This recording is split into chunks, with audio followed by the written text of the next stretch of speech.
Welcome back to Grace and Grief, where we grow through grief and live boldly after loss. Today's video is all about how to rebuild your life on a strong foundation. And so if you're interested in that, keep watching.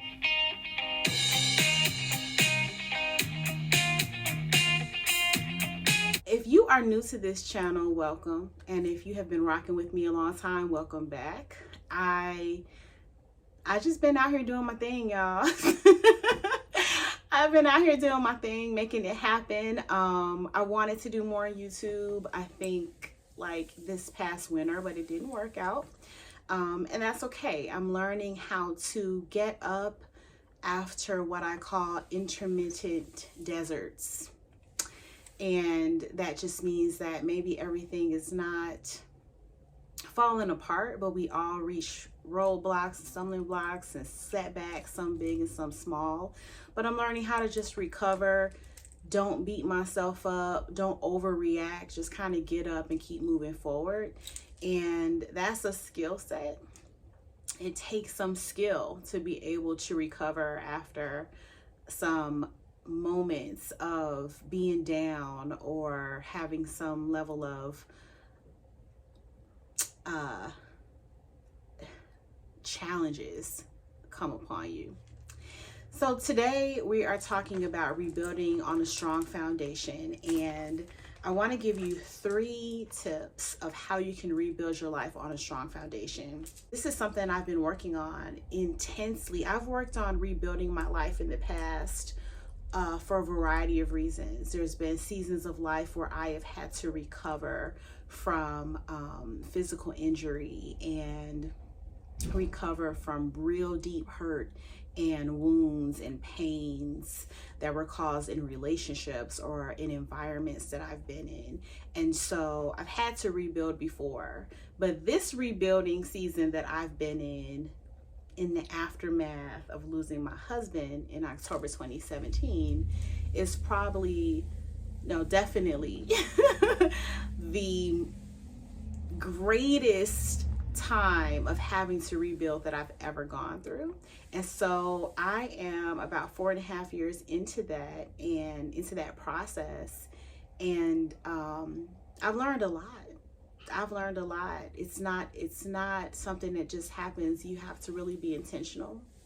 So tip number 1, anybody who knows anything about building a house, you know that in order to build a house, you got to build a house on a really tight, strong foundation, or else the house is going to fall down, right? So there's a lot of work that goes into building something on a strong foundation, and it takes time, but it's worth the time. And so when you think about rebuilding your life after loss, it may take some time for things to look how you want them to look, but that's okay. Having the work put in on the front end will benefit you in the long run. And so when you're laying your foundation, one of the things I did that helped me, and one of the things you can do that can also be helpful for you, is just learning how to get still. Learn how to get still. And we live in a world where we are all wrapped up on our phones. We're on social media. I'm guilty. Lord knows, have mercy. We do it. We're just going. We're really busy. And it can be hard to kind of get still and just breathe. But that is a habit, whether or not it's something that you get still and meditate, or you get still and you pray, or you get still and you just journal or ponder something, but just slowing down and journeying within so that you can really see what's in your heart and kind of get involved with what's going on with you, what you're thinking about, what's important to you, where do you want to be next year, or in 2 years, or 4 years, or 6 years, or 10 years. It takes some quieting your life and quieting yourself to be able to begin to think about all of that, and to really take some serious time to write those things out and begin to pray about it and begin to research it or begin to plan it. And so I would say, learn how to get still. That's number 1. Learn how to get still and see what's in your heart. There's a scripture that says, I think it's in Psalms 37 verse 4. It says, delight yourself in the Lord and he will give you the desires of your heart. And I always look at that scripture in two ways, that God gives us things we desire, but he also gives us what to desire. He puts desires in our heart. There's another scripture that says, for it's God working in you both to will and to do of his good pleasure. And that also means that it's God that works in you a will and a desire and the ability to work it out and actually do it. He works on our hearts when we're delighting ourselves in him, when we're spending time with him, when we're spending time in his word. He works desires in us. And so trying to discern what those things are and get in touch with what those desires are takes some time and some effort. And so we really do well to get still. Tip number 2 is dig down. Okay, so I was listening to an old T.D. Jakes sermon where he was preaching about that. He talked about this, and he said, he was explaining that he was saying that when in Matthew chapter 7 talks about 2 guys who built a house, one on the sand and one on a rock. And he was saying, really, when you think about it, in order to build on the sand, all you got to do is just show up and start building. But when you build something on a rock, the rock is not level with the sand. In order to get to a rock, you have to dig down to the rock. Go through a process of digging, and you got to dig down till you hit the rock, and then you start to build. Oh, this really blessed me. I ended up calling my friend. I was telling everybody. When I really get encouraged about something, I just start calling everybody. I start calling everyone, telling them what I just heard and what I'm thinking about, and I start preaching over the phone. But that's me. But because I had been thinking about this, I had been thinking about the fact that, I don't ever want to be microwaved. I want to be slow cooked. I don't ever want my stuff to be microwaved. I don't want my ministry to be microwaved. I don't want my parenting to be microwaved. I don't want my character to be microwaved. Like, I don't want anything microwaved. I want everything about me to be slow cooked and savory and flavorful and well done and excellent. And in order for that to happen, a lot of times you can't just throw it together. You've got to take your time. You've got to let it marinate. You've got to make it just right. And I have probably in the past 4.5 years not done things as fast as I know I have not done things as fast as other people may have thought that I could have or should have. And I also have not done it as fast as maybe I'm intellectually capable. I am intellectually capable of doing it faster. However, that doesn't always mean that it's best, because there may be other things, spiritual things, emotional things, relational things, financial things, career things that need to be tended to, that if you hurry up and put something together, it still isn't right. And so I would tell you, take the time to dig down, and whatever that means for you. Don't just throw your house together. Don't just throw your new life together in a microwavable fashion. Slow cook your life. Take some time to get a shovel and get down to the rock. Take some time to dig up things that need to go, dig up people that need to go, dig up limiting thoughts that need to go, dig up old bad habits that you don't need to take into your new life. Take some time and dig down to the rock. Then build. And one of the things that Bishop Jakes said in this sermon about that, he said, you may not look as good as your peers for a season because their stuff is going up and they've, maybe got some flowers outside the house and they got windows and they've got all this stuff going on and it looks good and it looks shiny and pretty, and you got dirt slinging because you still digging. And so your stuff may look shabby. One thing he said though was, it's better to look bad for a minute and come up looking good for a lifetime than to look good for a moment and come down in a flash. Let that hit you. That hit me. That blessed me. Okay. So I would say, take your time and make your life what you really want it to be. Okay. So this brings me to this. This goes along with digging down. When I tell you, in order to rebuild from scratch at 35 years old, when my husband passed away, who I had been rocking with Kenneth since high school, okay, I had to do a lot of work on me. And I'm talking about, I had to really be real with myself about my limitations, limiting beliefs that I had picked up along the way, fears, insecurities, doubts, just all of it, just all kind of stuff. I had to really work through grief. I had to work through my desire to want to keep going.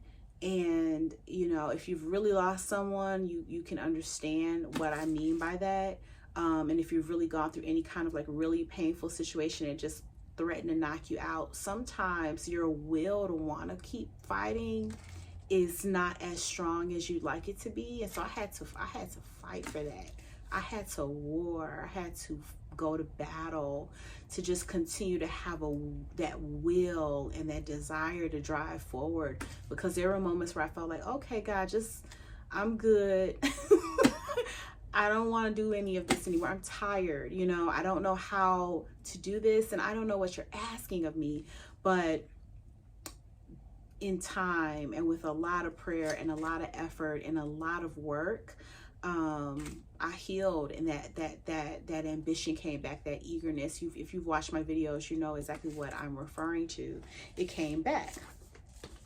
But I also had to really renew my mind. And so I had, in my teenage years, young 20s, early 20s, and that's a time where a lot of us, we wild out, right? If we be honest, and you like 18 to 25 is like the wild years. Mine were wild, but not in the way we tend to think. And this, if you know me, this goes along with my personality, because I'm very unconventional, right? So even I may wild out, but it's not going to be the same kind of wild out.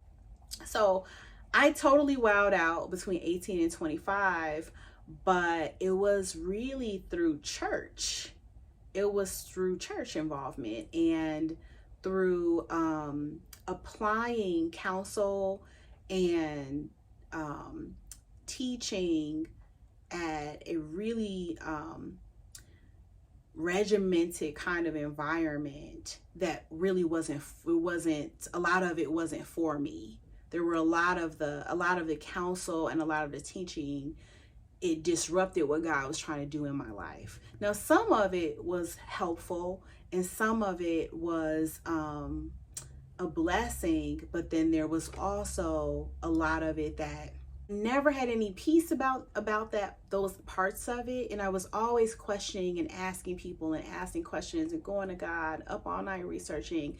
And it was that aspect of it was so painful. I lost a lot of who I was. I just lost a lot of myself, trying to get in the box of what someone else thought a Christian woman should be. And it cost me. It cost me mentally, it cost me physically, it cost me emotionally, it cost me in my finances, in my marriage, in my relationships with my family. It cost me in my sense of dignity, in my personhood, in my confidence.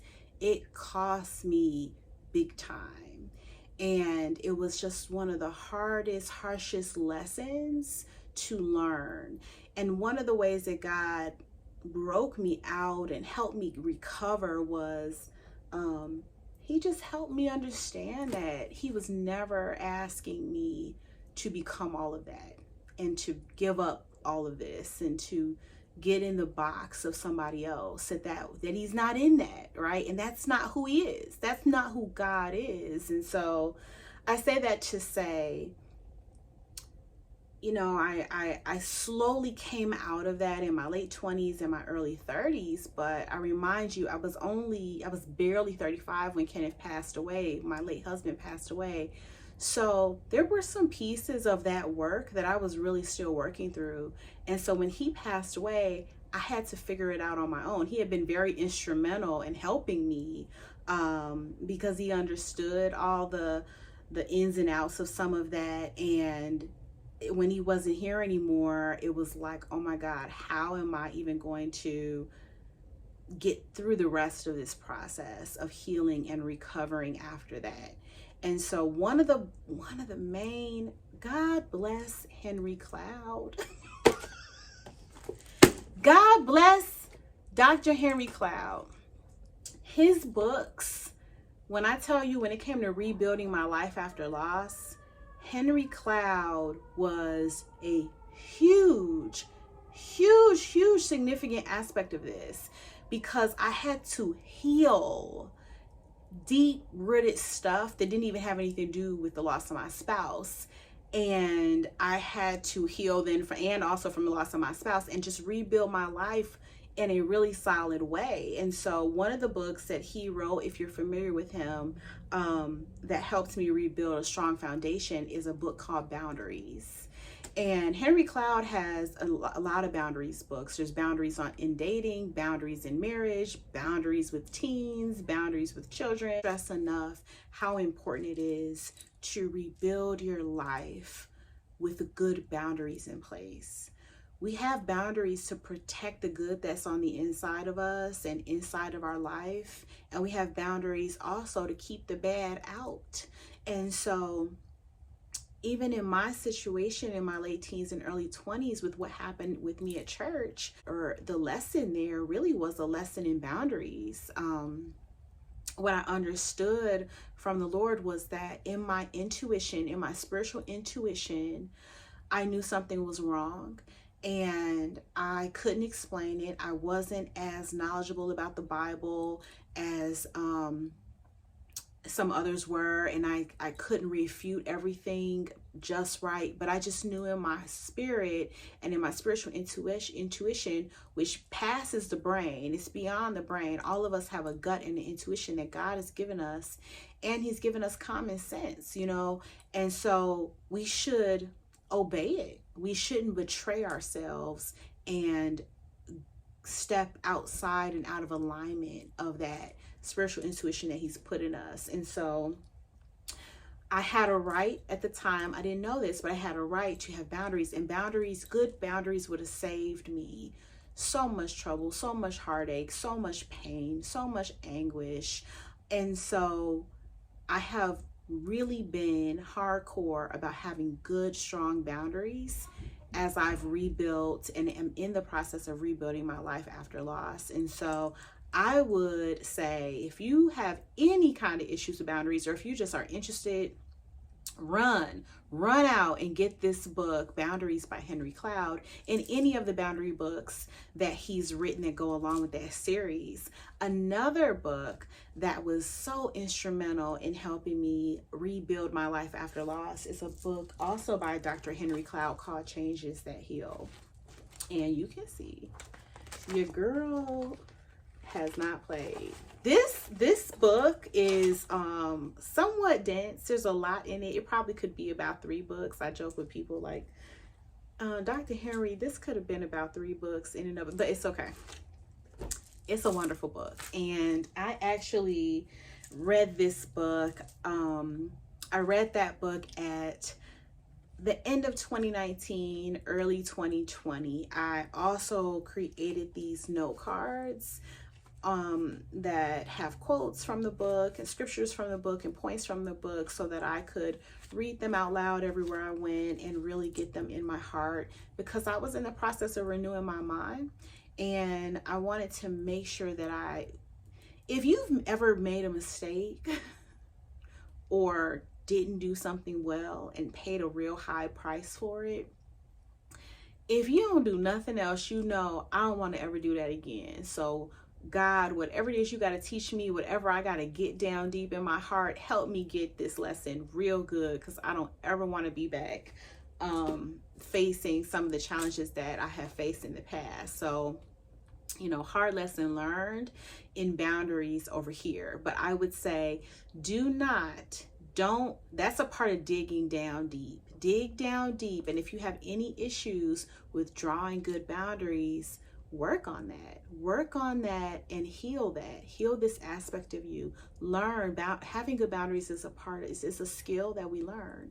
It's knowledge, and it's a skill that we practice and we can get better and better at. And it's always going to be a part of our lives. Just call me the boundary queen. Here's one more book for you. The Perfect You by Dr. Caroline Leaf, best-selling author of Switch on Your Brain. This is another book, and this goes along with my last point, my last tip for rebuilding your life on a strong foundation. Be yourself. Be authentic. One of the most painful things that I think happened to me in my life, you know, as a result of this situation of trying to get in this box at the church that I was at in that season of my life, was just that I just felt like I didn't fit. Like who I was didn't fit in that environment, and it kind of made me feel like maybe I didn't fit with God, or I wasn't going to be able to fit like in Christendom, and it just did a whammy on me. And one of the things I have learned through that is God really wants you. Whoever you are is enough. You don't have, you know, he sanctifies us, he saves us, he refines our character, he polishes us up. But just who we are at our core, our origin story, where we came from, how we see the world, all of these things are so important. Our strengths, our desires, our dreams, our goals, our passions, our callings, these things are so unique. And they're wonderful, and they're beautiful, and they're excellent, and we should embrace them. And if you're somewhere, or if you've been somewhere or through something that made you feel like you had to get in some kind of box or be something else, come out of all that. You don't want to build somebody else's life. You want to build your life where you can be comfortable, where you can be happy, where the desires of your heart can be fulfilled. There's a scripture that says, hope deferred makes the heart sick. And that's so real. Like, it means that when we can't come into the things that we're hoping for, that we're desiring, it chips away at our hope, and it chips away at our heart. And the thing that makes us alive, the thing that makes us passionate, and that gives us vitality and gives us strength, we lose a little bit of that at a time when we're not really being authentic and really going after what it is that we're desiring, and going after and really expressing who we are in this life.